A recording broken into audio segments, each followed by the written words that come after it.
Hello again, YouTube. Hopefully everybody's well. How's your day and night? Hopefully great. I'm rooting for you. Let's root for each other and let's make it the best 2026 that we can make it. Just starting out the new year. Let's root for each other and see how far we can take this. Push ourselves and see what we can do in 2026. But I want to do another video on our life journeys. And this video is going to be titled, Navigating the Toxic Workplace. Navigating a Toxic Workplace. I'm the knowledge seeker, Leroy Clark, and let's talk about navigating a toxic workplace. I did not have the answers for this. Matter of fact, it was so brutal that I had to flee to homeless shelters because all I wanted to do was just work and be productive, be positive, the best that I could be. And I struggled. I had no answers. I had no solutions. And I bailed. I tried fighting. I tried appeasing. I tried begging. I tried crying. I laugh, but I laugh at pain. When it gets too painful, you just try to laugh off the pain. Brutal, man. And I had some of the toxic workplaces. Good jobs and some good people.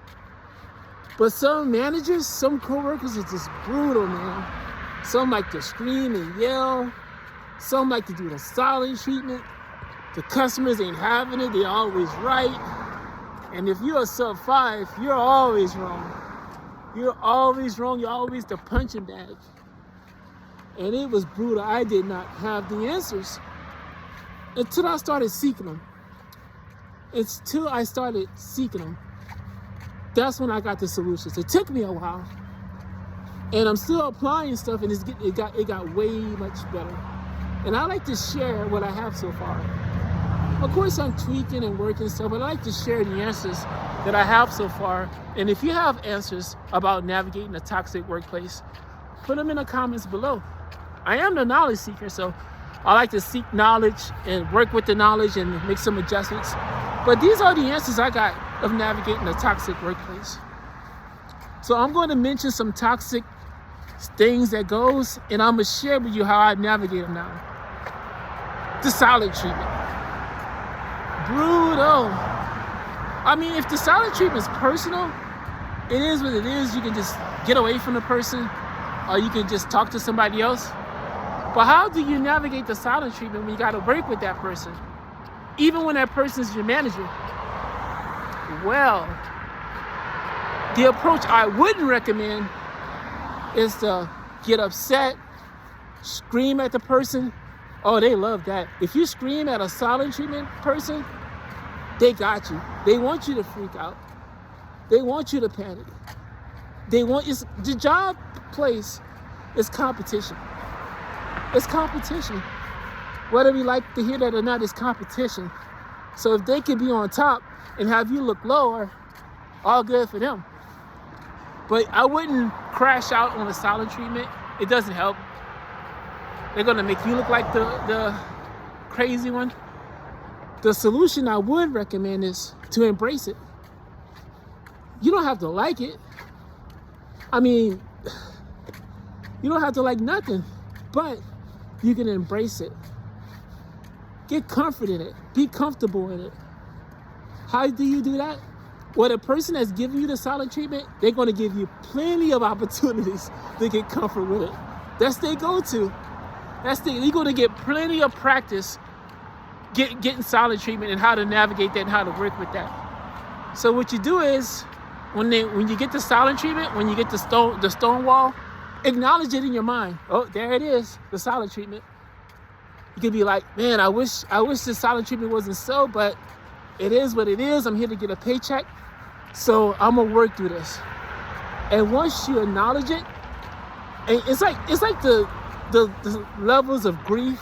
Like, you get upset. You can't get upset in your mind, not outwardly, but in your mind, you get upset, and then you acknowledge it, and then you feel sad about it. And then after you feel sad about it, or how I'm going to work through it.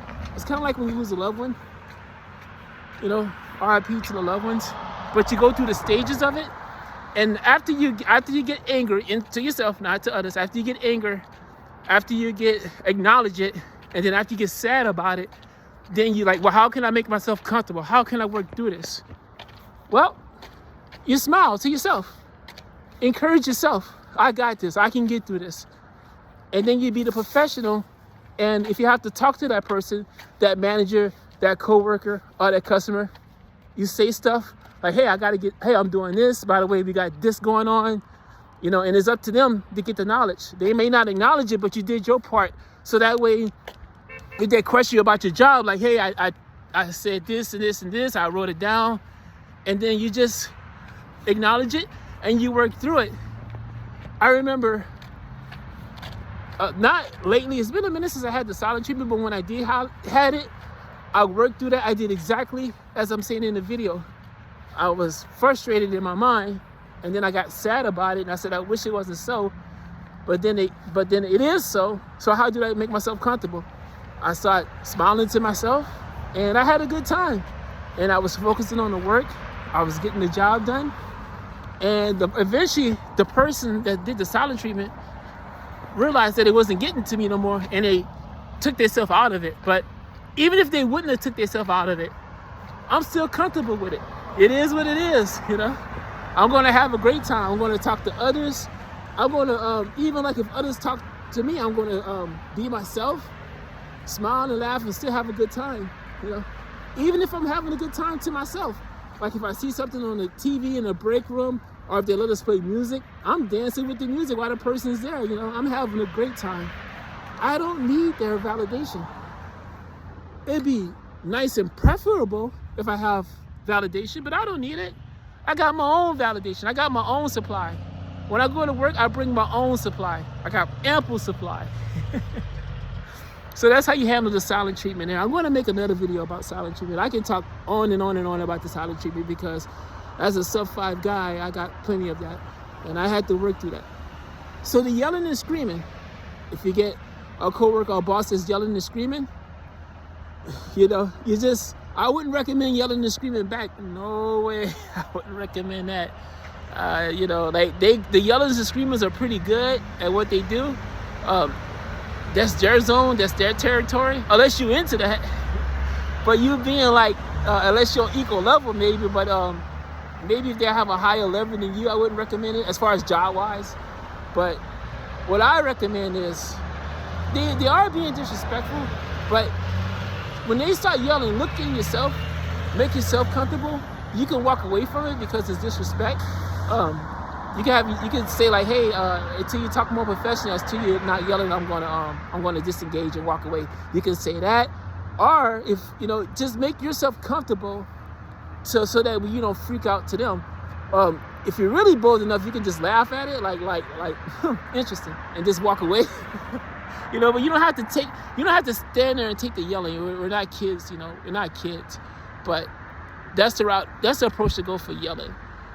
And the last thing, because the video's getting kind of long, and I'm gonna do several videos on toxic workplaces and how to navigate toxic environments, but you want to make sure that you got that your mental health is strong and good, that you're taking care of yourself, that you being yourself to the best that you can be.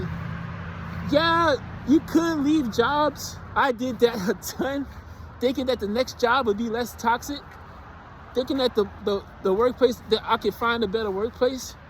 But you got to work with what you got. You got to work with what you got and make it better. Better than yesterday, one day at a time. One day at a time for the grind to make it better than yesterday. So you want to keep your mental health up.